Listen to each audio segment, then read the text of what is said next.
வணக்கம். நம்ம சேனலுக்கு தொடர்ந்து ஆதரவளித்து கூடியிருக்கும் நல்ல உள்ளங்களுக்கு நன்றி. எங்களால் முடிஞ்சிருக்கு நிறைய அண்மை தகவலை கொடுத்துட்ருக்கோம். அந்த வகையில் இதுவும் ஒரு முக்கியமான செய்தி. ஏன்னா தொடர்ந்து நம்ம செந்தில் பாலாஜி தரப்பு செய்தியெலாம் கொஞ்சம் நிறையா நம்மளுக்கு அப்டேட் பண்ணிகிட்ருக்கோம். அந்த வகையில் இன்றைக்கி செந்தில் பாலாஜிக்கு ஜாமீன் கிடைக்குமா இல்லையா அப்படிங்கிற ஒரு பெரிய விஷயம் இருக்கும்போது, காலையில் கொல்கத்தா மாணவி அந்த விஷயம் இன்றைக்கி உச்சநீதிமன்றம் தாமாக எடுத்து விசாரணை பண்ணிகிட்ருக்காங்க. இந்த நேரத்தில் மேலும் ஒரு அப்டேட். நம்ம தொடர்ந்து சொன்ன மாதிரி செந்தில் பாலாஜி வழக்கில் டைம் இப்போ கொடுக்க மாட்டாங்க. இனிமேல் இடி எங்களுக்கு டைம்னு கேட்டால் உச்சநீதிமன்றம் கொடுக்காதுன்னு முதலே சொல்லியிருந்தோம். ஏன்னா நீதி வழக்கறிஞர்கள் அந்த மாதிரி சொல்லியிருந்தாங்க. கபில் சிபலும் சொல்லியிருந்தார். இப்படிப்பட்ட சூழ்நிலையில் இன்றைக்கி உச்சநீதிமன்றம் சொன்ன வார்த்தை, இனிமேல் டைம் கொடுக்க முடியாது அப்படின்னு இடிக்கு சொல்லிட்டாங்க. இது இடிக்கு ஒரு கடும் பின்னடைவாக பார்க்கப்படுது. ஏன்னா இடி தரப்பு இன்றைக்கி சேகரித்த வச்ச விஷயம் என்னென்னா, இன்றைக்கி போயிட்டு இல்லைங்க எல்லாம் பண்ணிட்டோம், ஒரு சின்ன விஷயம் மட்டும் எங்களுக்கு பாக்கி இருக்குது, எங்களுக்கு இன்னும் 4 நாள் டைம் கொடுத்துருங்க, நாங்கள் வெள்ளிக்கிழமை சொல்லிடுறோம் அப்படின்னு கேட்க போகிறதா ஒரு தகவல் காலையிலேருந்தே.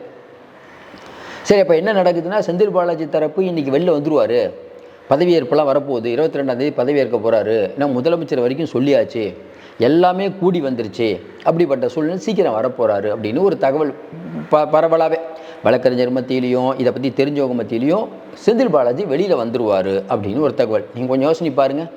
இதுக்கு முன்னாடி செந்தில் பாலாஜி வழக்கு வந்ததுக்கும் இன்றைக்கும் வித்தியாசம் நிறைய இருக்குது.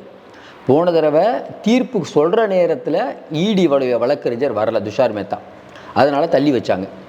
இன்றைக்கும் அவங்க டைம் கேட்பாங்க, ஏன்னா வேறு எதுவும் கேட்க முடியாது, ஏன்னா எல்லாமே பண்ணிட்டீங்க, வேறு என்ன பண்ண போகிறீங்கிற அளவுக்கு நீங்கள் உச்சநீதிமன்றம் பேசிடுச்சு. அப்போ இடியுடைய வழக்கறிஞர் இதை ஏதாவது ஒரு ட்ரிக்ஸ் ஏதோ யூஸ் பண்ணுவாங்க, கடைசியாக ஏதோ ஒன்று பண்ணுவாங்க. அப்படி இல்லாட்டினா நீங்கள் ஜாமீன் கொடுக்குற மாதிரி இருந்தால் இந்தந்த கண்டிஷனுக்கு நீங்கள் போடணும் அப்படின்னு சொல்லுவாங்க அப்படின்னு நம்ம ஏற்கனவே சொல்லியிருந்தோம். அவங்க தம்பி இன்னும் பிடிபடலைங்கிற காரணத்தை மறுபடியும் சொல்லுவாங்க, ஐயா விட்டுறாதீங்க ஐயா, நீங்கள் இது ரொம்ப பிரச்சனையாக போயிடும், எங்களுக்கு ஒரு 4 நாள் டைம் கொடுங்க, அதுக்கப்புறம் நான் எல்லாத்தையும் கொஞ்சம் ஃபார்ம் பண்ணிவிட்டு அதுக்கப்புறம் நம்ம பண்ணிக்கலான்னு கேட்பாங்க அப்படின்னு தொடர்ச்சியாக எல்லோரும் சொன்னோம். அதே போல் இன்றைக்கி இடி கேட்டதுனால தான் உச்சநீதிமன்றம் இந்த வார்த்தையை சொல்லுது. இப்போ இனிமேல் இதுக்கு மேலே ஒரு டைம் கொடுக்க மாட்டோன்னு இன்றைக்கி உச்சநீதிமன்றம் தாமாக முன் சொல்லுவான். அப்போ இடி தரப்புலேருந்து யாரோ கேட்டிருப்பாங்க. அப்போ கேட்கும்போது, இல்லைங்க, காலையிலேயே இடி தரப்புலேருந்து உச்சநீதிமன்றத்தில் போயிட்டு ஐயா இந்த மாதிரி ஒரு 4 நாள் டைம் கொடுக்குற மாதிரி இருக்கும், அதனால் காலையில் நம்ம ஏற்கனவே தொடர்ந்து சொன்னோம், காலையில் முன்னாடி எடுத்த உடனே இந்த வழக்கு வைக்கிறத இடி விரும்பாது, காலையில் முதல் வழக்காக இந்த எடுக்கிறத இடி விரும்பாது. இடியோட நல்ல நேரம் அதே மாதிரி தாமாக முன் கொல்கத்தா விஷயத்தை இன்றைக்கி உச்சநீதிமன்றம் எடுத்துருச்சு. அப்போ இது எப்போ முடியுதோ அதுக்கப்புறம் தான் செந்தில் பாலாஜி வழக்கு. அப்போ என்ன பண்ணுவாங்க, ஐயா காலையில் நினச்சிட்டு இருந்தோம், எங்களுக்கு இன்னும் கொஞ்சம் தகவலாம் திரட்டணும், இல்லை வழக்கறிஞர் மறுபடியும், ஆனால் வழக்கறிஞர் வேலை இருக்குதுன்னு சொல்ல முடியாது, ஏன்னா ஏற்கனவே ஒரு தடவை சொல்லிட்டீங்க. அப்போ வேறு ஏதாவது சொல்லுவாங்க, கதை சொல்லி இன்றைக்கி ஒரு 4 நாள் ஒத்தி வைங்கன்னு சொல்கிறதுக்கு மாதிரி இருந்தது. உச்சநீதிமன்றம் காலையிலேயே ஒரே போடா இல்லைங்க பண்ண முடியாது, இதுமேல் தாமதிக்க முடியாதுன்னு சொல்லிட்டாங்க. அப்போ எந்த நேரமும் செந்தில் பாலாஜியோடைய தீர்ப்பு வெளியிடப்படலாம். ஒன்று, இதில் கவனிக்க வேண்டிய இன்னொரு விஷயம், செந்தில் பாலாஜியோடைய வழக்கு இன்றைக்கி இதுக்கு மேலே டைம் கொடுக்க முடியாதுன்னு உச்சநீதிமன்றம் ஏன் சொல்லுதுன்னா, இடி கேட்டிருக்காங்க. அப்போ இடிக்கு முன்னாடியே தெரியும், ஏன்னா அவங்க தானே வாதிட்டாங்க, இது வரைக்கும் எவ்வளோ கேஸை பார்த்துருப்பாங்க. அப்போ இன்றைக்கி அவருக்கு ஏதோ ஒரு ரிலீஃப் கொடுக்க போகிறாங்கன்னு தெரிஞ்சுக்கிட்டு உச்சநீதிமன்றத்தில் இடி இப்படி கேட்டுச்சா அப்படிங்கிற ஒரு பெரிய சந்தேகம் இருக்குது. வழக்குடைய தன்மை, வழக்கு எல்லாத்தையும் பார்க்கும்போது பெரும்பாலானவங்க சொல்கிறது என்னன்னா, செந்தில் பாலாஜிக்கு ஜாமீன் கிடச்சிரும் அப்படின்ட்டு. ஆனால் மறுபடியும் நம்ம சொல்கிற மாதிரி உச்சநீதிமன்றங்கள் வாயிலிருந்து என்ன வார்த்தை வருது, அந்த வார்த்தை செந்தில் பாலாஜி ஜாமீன் அப்படின்னு அவங்க சொல்கிற வரைக்கும் எதுவும் உறுதிதம் இல்லை. ஆனால் எல்லாருக்கும் எழக்கூடிய சந்தேகம், ஒரு பெரிய புலனாய்வு அமைப்பு இவங்க தான் சீக்கிரம் கேஸை முடிக்கிறேன்னு சொன்னாங்க. ஏற்கனவே 3 மாதம் டைம் கேட்டால் 3 மாதம் வாய்தா இல்லாமல் செந்தில் பாலாஜி வேகமாக எங்களுக்கு கோஆப்ரேட் பண்ணால் நாங்கள் முடிச்சிருவோன்னு சொன்னாங்க.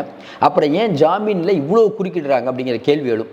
நீங்கள் இடி செந்தில் பாலாஜி யாராக இருந்தாலும் அவர்களுக்கு அவர்களுடைய உரிமை முக்கியம், தனி மனித உரிமை முக்கியம். இடிக்கு ஒருத்தரை எப்படி கைது பண்ணுற உரிமை இருக்கோ அதே உரிமை செந்தில் பாலாஜிக்கு கொடுக்கணும்னு தான் நம்ம சொல்கிறோம். செந்தில் பாலாஜி நல்லவரா கெட்டவராங்கிறதுலாம் பேச்சே இல்லை. இதை பொறுத்த வரைக்கும் ரொம்ப நாள் சிறையில் இருக்கார், ஒருவரை தொடர்ந்து சிறையில் அடைப்பது மனித உரிமைக்கு எதிரானதுன்னு உச்சநீதிமன்றம் ஏற்கனவே பல வழக்கில் சொல்லிடுச்சு. இன்னும் குறிப்பாக இடியை பற்றி பல விஷயம். இதில் கடைசியாக நம்ம முடிக்க வேண்டியது என்னென்னா, இந்த விஷயத்தை பொறுத்த வரைக்கும் செந்தில் பாலாஜி மேலே மக்களுக்கு ஒரு சாஃப்ட் கார்னர் ஏன் இப்போ வந்துருச்சுன்னா, இடி பண்ணுற அநியாயம். இவங்க இந்தியா முழுக்க இதே மாதிரி பிஜேபிக்கு பிடிக்காத ஆள்லாம் ஜெயிலில் வைக்கிறாங்க, முதலமைச்சர்களே பிடிச்சி போடுறாங்க, சுதந்திர இந்தியாவில் எதுவுமே இல்லாத ஒரு நடைமுறையை பின்பற்றுறாங்க, அப்போ எல்லா அரசியல்வாதிகளுக்கும் ஒரு கலக்கம் வந்துருச்சு, அதிகாரிகளுக்கும் ஒரு கலக்கம் வருது. என்னடா அது அரசியல்வாதி இவரே முதலமைச்சரே தூக்கிட்டாரோ, நம்மளாம் ஏமாத்துறோம், வரியா இல்லை உன் மேலே கேஸ் போட்டுமா? இப்போ சாம்பை சோரனை வந்து ஜார்க்கண்ட்லேருந்து எடுத்திருக்காங்க. எப்படி எடுத்தாங்க? வரக்கூடிய தகவல் என்ன? அவருடைய மருமக மேலே கேஸ் இருக்குதுங்க, இடி கேஸு. அதனால தாங்க அவரை சொன்ன உடனே வருவார். உட்காருனா உட்காரணும், இல்லைன்னா நீங்கள் நிற்க முடியாது. இதேமாதிரி மகாராஷ்டிராவில் சில விஷயம் பண்ண போகிறாங்க, ஹரியானாவில் பண்ண போகிறாங்க. இது வந்து பிஜேபியோடைய நடைமுறை அப்படின்னு நம்ம சொல்ல. உச்சநீதிமன்றம் நிறைய விஷயத்தை சொல்லிடுச்சு. ஈடியோடைய அதிகாரம் குறைச்சிருவோங்கிற மாதிரிலாம் பேசிட்டாங்க. அப்படிப்பட்ட சூழ்நிலை இன்றைக்கி செந்தில் பாலாஜிக்கு இனிமேல் இந்த வழக்கை பொறுத்த வரைக்கும் இனிமேல் நாங்கள் வந்து டைம் கொடுக்க மாட்டோம் அப்படின்னு சொன்னது ஈடிக்கு ஒரு பெரிய பின்னடைவு. இதை ஈடி எப்படி சமாளிக்க போகுதுன்னு தெரில. அதையும் கேட்டால் இல்லை இதில் ஒரு விஷயம் இருக்குதுங்க அப்படின்னு ஈடி தரப்பு சொல்லுது. இனிமேல் எல்லா முயற்சியும் கைவிட்டு போச்சுன்னு தான் நம்ம நினைக்கிறோம். ஈடிக்கு ஒரே வழி என்னென்னா, நீங்கள் கோர்ட்டுக்கு வந்து அவர் சொல்கிறத கேட்கக்கூடிய நிலைமை. ஒன்று பண்ணலாம், இல்லைங்க அதில் வந்து ஜாமீனில் வந்து இந்த மாதிரிலாம் பண்ணுங்கள், இவர் மறுபடியும் அமைச்சராக பதவியேற்றக்கூடாது, சட்டசபைக்கு போகக்கூடாது அப்படிங்கலாம். அது வந்து எடுபடாத வாதம் தான் சொல்கிறாங்க. அப்படி வந்து சட்டசபைக்கு போகக்கூடாது, சட்டசபைக்கு போனாலே அமைச்சரான மாதிரி தான். அதனால் இந்த வாதங்களை வந்து ஒத்துக்காது. என்ன ஒன்றலாம், அவர் ஒரு மாவட்டத்தில் இருக்கணும் அப்படிங்கிற மாதிரி உத்தரவு போட முடியுமான்னு பார்த்தா அதுவும் முடியாதுங்கிறாங்க. ஏன்னா கோடத்தில் கெஜ்ரிவாலுக்குலாம் அப்படி போடல. ஒரு அமைச்சராக இருந்தால் எல்லா ஊருக்கும் தான் போகணும். என்ன ஒன்று கிஸ்போர்ட்லாம் வாங்கி வைக்கணும் அப்படின்னு தான் சொல்லலாமே ஒழிய, ஒரு அமைச்சராக இருக்கார் ஓடி போயிடுவாரா அப்படிங்கிற கேள்விலாம் எழுது. ஏற்கனவே ஆளுநர்ட்டையும் கிரீன் சிக்னல் வாங்கியாச்சுங்கிற மாதிரி சொல்கிறாங்க. அதனால் செந்தில் பாலாஜி பதவி ஏற்றுவாருங்கிற மாதிரி சொல்கிறாங்க. நம்மை பொறுத்தவரையில் கடைசியாக உச்சநீதிமன்றம் நீதியரசர் சொல்லாமல் எதுவுமே இறுதியானதல்ல.